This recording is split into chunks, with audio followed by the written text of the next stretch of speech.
अच्छी तरह सुनिए, धमाका है ये।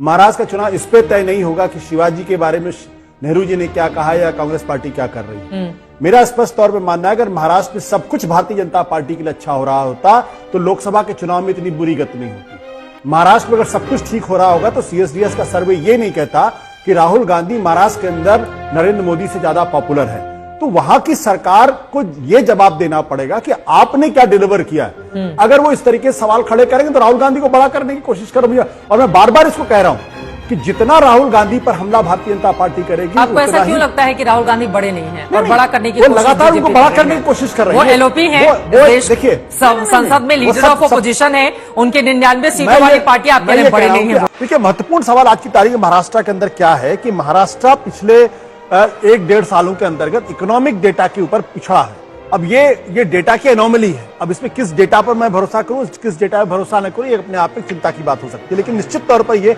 जो अगर गैप 10% का नहीं होता, अगर गैप 2% का होता है या 3% का होता तो मैं मानता। 10% का गैप है, 51% लोग कह रहे हैं कि बदलाव जरूरी है। ये जो बटेंगे कटेंगे की बात क्यों हो रही है? मेरा मानना यह कि अपनी जड़ों को खोदने दीजिए, मट्ठा डालने दीजिए। जितना बोलेंगे उतना ही नुकसान होगा। असली जनता, असली हिंदू कौन है? वो दलित और पिछड़े हैं जो सोच समझ के वोट दे रहे हैं, जो धर्म के नाम पे वोट नहीं दे रहे हैं, जो अपनी जिम्मेदारी के हिसाब से, अपनी आवश्यकताओं के हिसाब से वोट दे रहे हैं। शेर की सवारी आरएसएस कर रहा था, अब शेर जो है सवार कोई खाने के लिए तैयार बैठा है। अच्छा, ऐसा हो जाएगा कि किसी दो पार्टियों के बीच में 4 महीने के अंदर इतना बड़ा फासला हो जाएगा कि जहां लोकसभा के चुनाव में वो पार्टी जो महाविकास अघाड़ी थी वो इतनी पावरफुल नजर आती है, 30 लोकसभा की सीटें जीतती है, और जो सत्ता में थे केंद्र में भी और राज्य में भी वो 17 सीटों पर सिमट जाते हैं। तो मैंने कहा ये पूरा विश्लेषण बहुत ही सुपरफिशियल विश्लेषण हमारे ख्याल से होगा। मैंने जैसा कहा कि इसको बहुत गहरे पड़ताल करके समझने की जरूरत होगी कि 15% का फर्क दिखाई पड़ रहा होगा दो पार्टियों के बीच में। और जितने पत्रकार वहां जा रहे हैं, जितने पोलस्टर जा रहे हैं, उनको ये बात ये तो सुनामी है ना।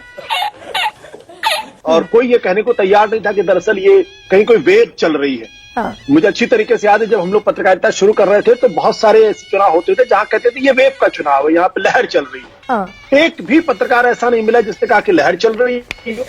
सब कह रहे थे भाई जबरदस्त कांटे की टक्कर है, फोटो फिनिश है। तो या तो सारे पत्रकारों की आंखों में पट्टी बंधी हुई थी, वो सच्चाई देख नहीं रहे थे, या सच्चाई देखना नहीं चाहते थे, या सच्चाई दिख नहीं रही। तो ऐसा तो नहीं हो सकता कि एक गठबंधन के पक्ष में जबरदस्त सुनामी चल रही हो और किसी को दिखाई ना पड़े। मुझे लगता है ये जो नहीं दिखाई पड़ रही है, यही चीज हरियाणा के अंदर भी थी, यही चीज मध्य प्रदेश के अंदर भी थी, यही चीज छत्तीसगढ़ के अंदर भी थी, और यही चीज महाराष्ट्र के अंदर है। और अगर ये चुनाव इतना ही आसान हो गया है कि आप कोई योजना किसी महिला के पक्ष में करें, उसके खाते में 3 इंस्टॉलमेंट 1,500 हजार रुपए के डाल दें, और उसके बाद आप 234 और 238 सीटें लेकर आ जाए, फिर तो चुनाव का कोई मतलब ही नहीं। फिर तो जो पार्टी सत्ता में रहेगी वो हमेशा जीतेगी, और जो पार्टी सत्ता में नहीं रहेगी उसको एडवांटेज नहीं हो सकता। मजा आया, और मैं ये जो मजा है हिंदुस्तान के हर व्यक्ति को देना चाहता हूं।